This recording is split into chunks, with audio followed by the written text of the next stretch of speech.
दिल्ली से बड़ी खबर आ रही है। उपराष्ट्रपति पद के चुनाव की प्रक्रिया शुरू हो गई है। नामांकन प्रक्रिया आज से शुरू होगी। आज चुनावों की अधिसूचना जारी होगी। उपराष्ट्रपति पद के लिए एनडीए में चर्चा होगी। चुनाव आयोग ने 1 अगस्त को उपराष्ट्रपति के चुनाव की तारीखों का ऐलान किया है।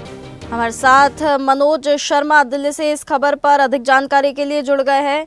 उपराष्ट्रपति पद के चुनाव की प्रक्रिया आज शुरू होगी। नामांकन प्रक्रिया आज से शुरू होने वाली है। उपराष्ट्रपति पद के लिए एनडीए चर्चा में नजर आ रही है। इस बार क्या कुछ यहाँ पर चर्चा होने वाली है?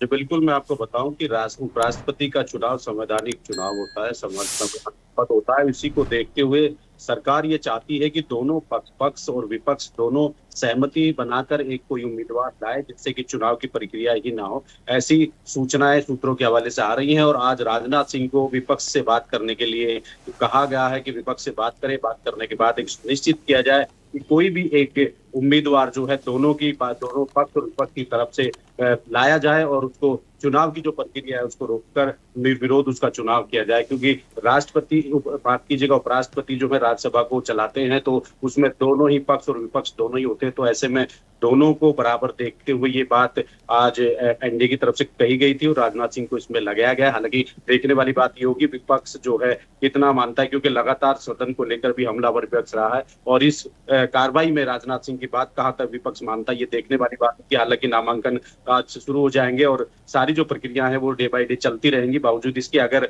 नामांकन के पहले पक्ष और विपक्ष सहमत हो जाते हैं किसी एक उम्मीदवार को लेकर, तो ये बहुत बड़ी जीत होगी देश के लिए और राज्यसभा को चलाने के लिए एक ऐसा उम्मीदवार देश को मिल जाएगा जो दोनों को सुनेगा, दोनों की बात सदन के पटल पर रखी जाएंगी। जी मनोज, इसमें 2 नाम सामने आ रहे हैं। एक तो गुजरात के राज्यपाल आचार्य देवव्रत का सामने आ रहा है, दूसरा नाम केंद्रीय मंत्री संतोष गंगवार का इसमें नाम सामने आ रहा है।